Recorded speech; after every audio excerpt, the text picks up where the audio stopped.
50페이지 다 펴보세요. 50페이지 오늘 지금 그 있는데 지금 그 두 번째 위에서 두 번째 단락에 그러나 십자가의 복음은 인간 자체를 부정합니다. 인간 자체를 부정한다는 말은 곧 인간에게 나오는 모든 것은 십자가의 원수로서 행하는 것이라는 겁니다. 이렇게 이제 뭐 이거는 우리가 다 뭐 하는 거고. 이거 좀 추가하면 방금 말씀을 드렸잖아요. 그렇죠. 방금 말씀드린 대로 복음을 전하다 하더라도 결국은 십자가의 원수로 드러나요. 오케이. 성도에게만. 자, 그다음 성령을 받게 되면 여기 우리가 넘어가는 부분이거든요. 성령을 받게 되면 자신이 예수님께 접근하는 방식뿐만 아니라 살아가는 모든 것들이 마귀 짓이었다는 사실을 알게 됩니다. 그래서 성령 받은 성도는 하나님을 믿는 것이 아니라 자신을 부인하며 십자가 지신 예수님만 자랑합니다. 여기에서 그러면 이제 우리는 성령 받았으니까 이제 내게서 괜찮은 것이 나올 가능성이 있다. 이런 생각을 한단 말이에요. 그러면 이제 제가 이제 여기서 질문하려고 하는 것은 아까 조금 전에 이제 그래서 내가 아까도 질문했는데 그러면은 이제 우리가 신약이든 구약이든 말씀이 이제 우리가 해석을 해 나가는 과정에 있어서 우리가 어느 부분이 지금 성령께서 하시는 부분이고 어느 부분은 그 사건 속에서 구약에 지금 아까도 지금 그 세례 요한의 그 사건 현장 속에서 어느 부분 사실은 뭐 정답을 모르는 거 아니에요. 다 지금 성령께서 하시는 일인데 우리는 속성상 어느 부분은 지금 계속해서 목사님은 그 세례 요한의 언행을 부인했잖아요. 모른다는 식으로 이제. 근데 이제 기존에 우리는 이제 성령께서 하시는 일은 우리는 이제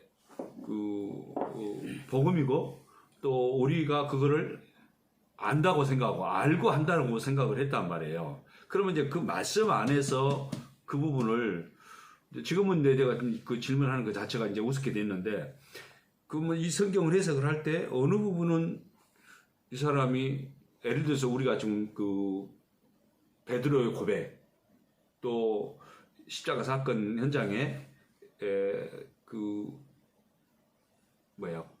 시골에서부터 따라온 여자분들, 그 다음에 아리마대 요셉, 이런 부류의, 그러니까 시체를, 그러니까 죽어가는 그 백부장의 고백이라든가, 저 십자가에 쭉 늘어 죽어가는 사람을 보면서 그가, 하나님의 아들이었다라고 고백을 했을 때, 그거를 이제 목사님은 마귀에 의한 것이다.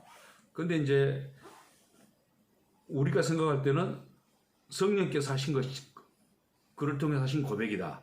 그러면 아까 백부장이나 또 그 사람들의 모든 아들만의 요셉이나 그 시체를 달라갈 때 그 당시 현장에서 그 시체를 달라가면은 죽는 목숨이잖아요. 사실은 그거 아무나 하는 행동이 아니거든요. 물론 이제 여자들은 간접적이 좀 떨어진 상태에서 그렇게 했지만은 근데 그거를 이제 나는 생각할 때 이제 성령께서 그들을 그렇게 하시게 했다.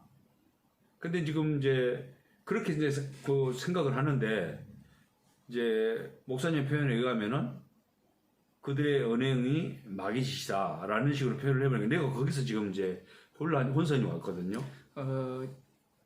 성경 말씀은 정답을 찾는 게 아니에요. 방금 목사님의 그런 예를 들어 그런 식으로 성경을 보는 것이 주의 자리에 앉으려고 하는 거예요. 그러니까 그렇다는 건 알겠어요. 이것이 이런 거고, 이것이 이런 거고, 근데 다 그거를 분석을 해내는 거예요. 그거를 설명을 하려고 내가 이제 예를 들어서 설교자 입장에서 그 말씀을 이해하려고 받아들일 때 십자가가 전파돼야 되죠. 그러니까 십자가 예를 들어 아리엔가데 요셉을 예를 들어 그 성령을 받은 자로서 예를 들어 정말 이런 사람이 믿음의 참 모습입니다라고 표현을 하게 되려면 거기에 대해서 무엇이 들어가야 돼요? 십자가가 들어가야 되죠. 십자가가 들어가야 되면 자기 행위가 부인이 될 거 아니에요. 그러면 그러니까 거기에서 십자가를 증거해야 된다 이 얘기입니다. 듣는 사람들은 유대인들처럼 저 목사가 성경을 정확하게 해석을 해서 그 결과로서 복음이 나와야 된다 이런 인식을 갖고 있거든요. 성경 해석이 왜냐하면 하나님은 말씀이기 때문에 성경은 정확하게 해석을 해야 된다라는 그 인식이 우리에게 강하게 박혀 있어요. 아니 이제 예를 들어서 그 사람들의 행위에 대한 것을 이제 목사가 말을 하잖아요. 예. 표현을 할 때 예. 이제 목사님은 지금 이제 그 마귀 짓이라는 식으로 이렇게 표현을 해버리고 예. 그러면 이제 지금 목사님의 설교 많이 하면은 우리 아까 위에 지금 두 번째 단락에 예. 그런 의미에서 저는 이제 그거를 인정하고 받아들이는데 주님의 일이 되려면 그렇게 봤을 때 그러면은 이제 그 성령이 했다는 거 말할 수 있는 부분은 어디 있느냐 나는 이제 그게 어디 있느냐라고 이야기할 때는 성경이 계시잖아요. 네. 말씀이 활동을 하잖아요. 그러면 아리마대의 요셉의 모습을 스데반 집사에게서 찾을 수 있는 겁니다. 표현을 하자면. 이걸 못 뛰어넘잖아요. 사람들이. 왜 못 뛰어넘는가 하면 아리마대 요셉의 모습이 스데반의 모습이라도 볼 수 있고요. 가룟유다의 모습으로도 볼 수 있는 겁니다. 그러니까 지금 이제 그 부분을 제가 이해를 못 하겠는 거예요. 이해를 못 해요. 예, 왜냐하면 이거는 지금 제가 이제 이거는 목사님 설교를 계속 듣고 있고 목사님도 뭐 이렇게도 듣기도 하고 또 뭐 개인적으로 유튜브로 들어가서 듣기도 하고 근데 똑같은 게 이제 겹친단 말이에요. 똑같은 현장을 가지고 이제 달라버리니까 정반대로 이제 나가는 경우가 지금 계속 겹치니까 이게 내가 이게 왜 두 분 다 내가 틀리지는 않을 거라고 생각을 하거든요. 문제가 뭔가 하면요. 설교를 들을 때 십자가가 밝게 보여야 되는데 거기에 우리는 주목을 잘 못해요. 특히 목사들은 성경 해석을 어떻게 하느냐에 주목을 해요. 어떻게 하느냐. 그러면 왜 저렇게 했느냐라고 할 때는 창세기부터 계시록까지 왔다 갔다 해야 돼요. 그러니까 아리마대 요셉의 한 인물의 생애지만 그 전체가 창세기부터 계시록까지 다 담고 있어요. 그리고 이 아리마대 요셉 가운데 긍휼의 그릇과 진노의 그릇이 동시에 나옵니다. 물론 이제 그거는 그렇죠. 근데 이제 물론 정도가 아니라 근데 그거를 표현을 할 때 왜냐하면 사람들은 아리마대 요셉을 보고 긍정적으로 보려고 하는 목적이 있단 말이에요. 벌써 그 목적을 치는 거예요. 지금 설교가. 그러니까 지금 이제 그 목사님은 그렇게 이제 지금 성경을 그 똑같은 성경 구절을 가지고 똑같은 사건을 가지고 그렇게 얘기를 하고 있고 이제 이거는 목사님 같은 경우는 반대로 얘기를 한단 말입니다. 당연하죠. 그러니까 그러면서 이제 말하자면은 그분이 그렇게 표현을 안 해서 그러지 이제 성령께서 그렇게 하셨다. 그 내용을 다 담고 있잖아요. 그렇게 하니까 내가 이제 헷갈리죠. 왜냐하면 자꾸 지금 이 성경 접근법이 이성으로 접근을 하거든요. 그게 지금 목사님이 말씀하시는 그 질문이 유대교식 접근법이에요. 제가 노골적으로 말씀드리면.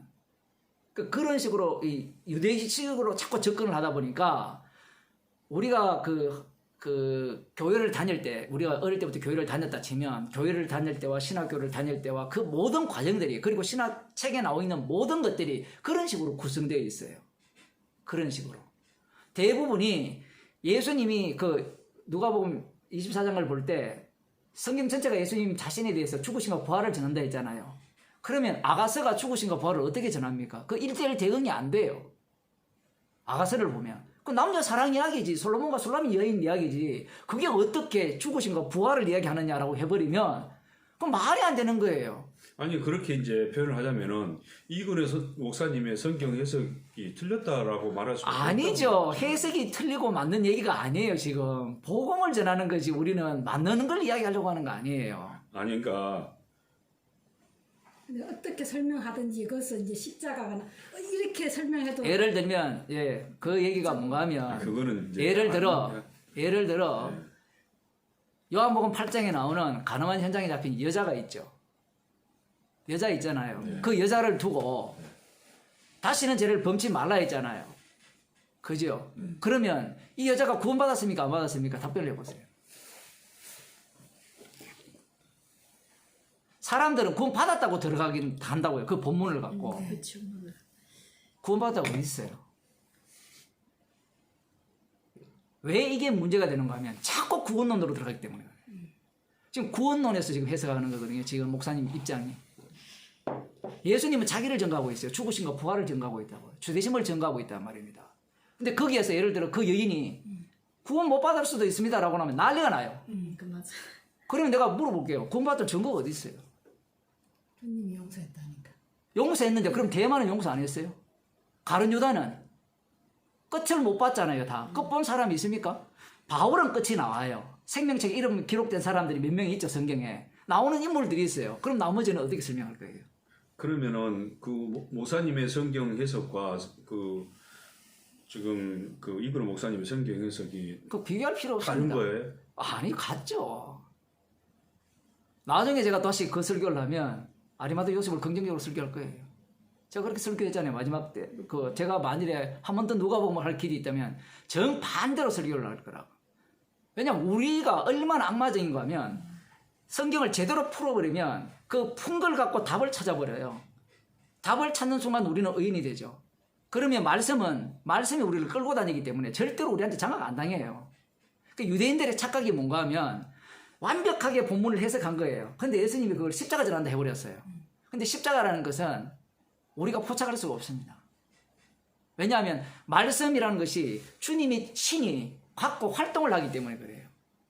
그러니까 이제 지금 제가 그게 그냥 어디다 어쩌다 한번 그러면 괜찮겠는데 예. 지금 계속 그러거든요. 그렇죠. 설교를 계속 듣고 있다 보면은 예. 이제 똑같은 게 겹친단 말이에요. 지금 진짜 목사님이 예. 뭐 설명하다 막 이쪽으로 가고 이쪽으로 예. 가고 하는데 예. 이거는 목사님 마찬가지거든요. 그러면 이제 똑같은 사건을 가지고 예. 물론 이제 전체적으로 봤을 때는 두 분이 다 숫자를 증가는 맞죠. 저도 만일에 그렇게 되면 네. 제가 설교를 어떻게 해야 되는가 하면 이 목사님 해석식으로 하면 돼요. 그게 왜냐하면 그게 정확한 해석이기 때문에. 그러면 다음에 사람들이 설교를 할 때 내 설교가 맞으니까 내 식으로 해석을 해서 설교하면 돼요. 그럼 제가 이제 예. 그걸 못 찾아내고 있다 그 말이에요. 지금 이게 아까 방금 말씀드린 것이 우리는 어둠에서 불러내어 기이한 빛에 들어가신 덕을 선전하는 자예요. 우리가. 네. 그러면 그 덕이 뭐냐 할 때 십자가예요. 네. 그러면 성경 말씀 자체는 십자가를 전가하는 말씀이지 우리에게 정답을 제공하는 말씀이 아니에요. 근데 이 말씀이 그냥 있는 게 아니잖아요. 누구와 만납니까? 우리와 만나잖아요. 사람이 만나잖아요. 사람. 말씀은 변화 없죠. 근데 내가 변하죠. 내가 어느 위치에 있는가 하면 아리마다 요셉 위치에 딱 들어가 버려요. 이전에는 아리마다 요셉이 아니었어요. 예를 들어 베드로처럼 도망간 위치에 있었단 말입니다. 예를 들어 거기 위치에 있었는데 아리마다 요셉 딱 들어가면 말씀이 그 사람을 따라서 움직여 버립니다. 아니 근데 이제 표현에 있어서 극단적으로 안 하고 그렇게 얘기를 하면은 저는 이제 내가 이제 표현이 이상할지 모르지만은 이제 목사님은 마귀짓이라 해버리고 예. 이건 목사님은 성령께서 하셨다는 식으로 표현을 해버리니까 그 같은 저로서는 이야기잖아요. 그게 똑같은 사건을 가지고 같은 이야기예요. 근데 어떤 것도 다 붙잡을 수 없게끔. 그 같은 이야기를 하는 거예요. 이거 말하면 이거 부정당하고 저거 말하면 저거 부정당하고 저는 반드시 우리는 전하는 게 어린 양의 핏밖에 없기 때문에 전부 다 부정. 그 대상 자체가 사람이란 자체가 이미 하나님의 자리에 가 있기 때문에 하나님의 특징은 유대교밖에 안 나오거든요. 그러면 어떤 식을 갖고 있는가 하면 어떤 사람이 복음이 있다 하면 사람들이 그 복음을 전하는 사람이 연구를 합니다. 연구를 다 해버리죠. 연구를 하면 신학 사상이 나와요. 성경 해석도 다 나와요. 그렇잖아요. 저만 해도 수많은 설교가 인터넷에 올라와 있거든요. 그러면 그걸 공부해서 분석하면 이 본문은 이렇게 해석하는구나. 이렇게 해석하는 이렇게 찾아낼 수 있어요. 그러면 그렇게 해석해서 결론을 내면 돼요. 십자가를. 그게 복음이 돼요. 그건 그야말로 앵무새죠. 그런데 그런 사람에게 다르게 해석해서 복음 이야기를 해버리면요. 열받죠. 왜 그렇게 해석하느냐는 거예요. 그러니까 해석이라는 틀을 만든 거예요. 이걸 신학이라 하는데 이 틀 속에 모든 게 들어와야 돼요. 왜 들어와야 되는가 하면 자기가 신이기 때문에 그래요. 신이기 때문에 틀 속에 와야 마음대로 갖고 놀 수 있거든요. 그게 신학이에요. 신학이라는 것은 놀이거든요. 그런데 이거는 목사님 설교는 못 잡아요. 절대로 못 잡아요. 잡힐 것 같죠? 설교를 제대로 한번 들어보세요. 절대로 못 잡아요. 근데 나름대로 타바닥 하는데 잡아봤다 논리만 잡는 거예요. 논리가. 그렇지만은 예. 예를 들어서 이게 사단의 소리다. 예. 성령의 소리다. 이것이 다를 수는 없는 거 아니에요. 다를 수도 있죠. 거기에서. 그걸 이해를 못하네. 그러니까 자꾸 단층만 보시니까 그래요. 모르겠어요. 복층을 봐야 되는데 한층만 보는지 복층만 보는지 예. 못 봐서 그러는지 아직 예. 하여튼 그래요 지금. 지금 세례요한 또 복층으로 가거든요. 자기는 복층인지 몰라요. 그런데 주님 쪽에서는 복층으로 가잖아요. 외침은 외침대로 자기 입장은 자기 입장으로 가는데 주님은 주님대로 일을 하는 거예요. 아니 지금 그래서 제가 이제 이 복층을 갖고 예. 위에 부분을 봐버리면 세례요한이 정말 주의 복음을 전하는 먼저 온 엘리야의 역할을 감당했다라고 설교가 될 수도 있어요. 근데 미층으로 들어가 보면 어떻게 돼요? 그의 죄성이 그대로 드러나는 역할이에요. 그러면 죄성이 드러나기 때문에 이게 문제가 있느냐? 문제가 없어요. 복음을 전하는 데는 전혀 하자가 없어요. 이해조차도 못하겠어요. 성령은 고사하고 말씀을 깨닫는 것은 고사하고 이해를 못하겠다 그 말이에요. 제 말. 왜 그래야 돼? 네, 일단